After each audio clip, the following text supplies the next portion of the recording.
朋友们，大家好！今天咱们修这个双缸的洗衣机。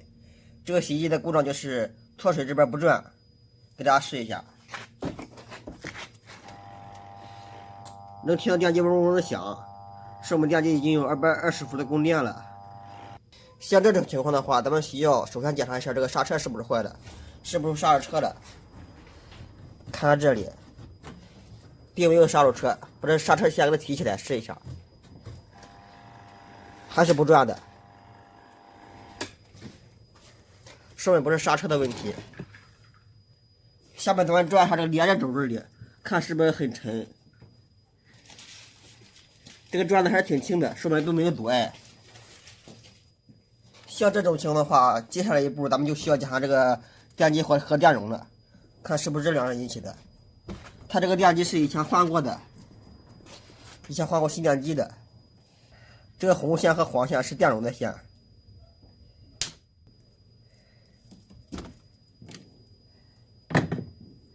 把这两个线给它放上电，因为有的时候这个电容是会存电的。下面咱们先测下这个电容坏不坏。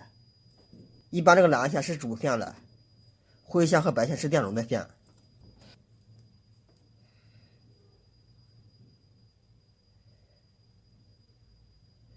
确实已经没有容量了，正常的应该是5位法到6位法之间。下面咱们再测试一下电机坏不坏。正常的来说的话，接电容的这两个线阻值是最大的，给大家测一下。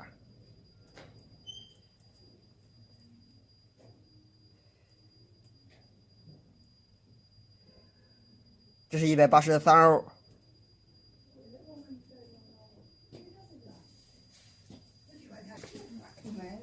这边是65欧，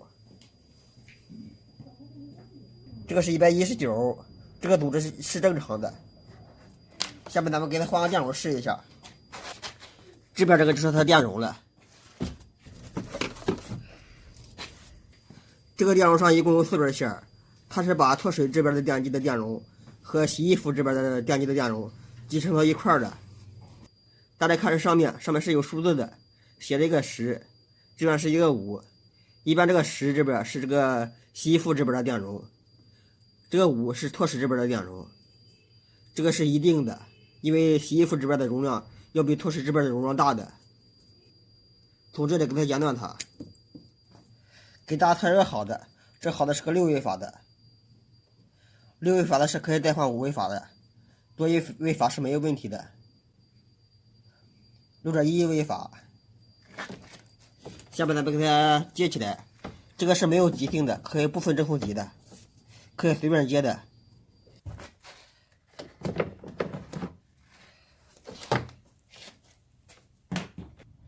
下面咱们再试下机。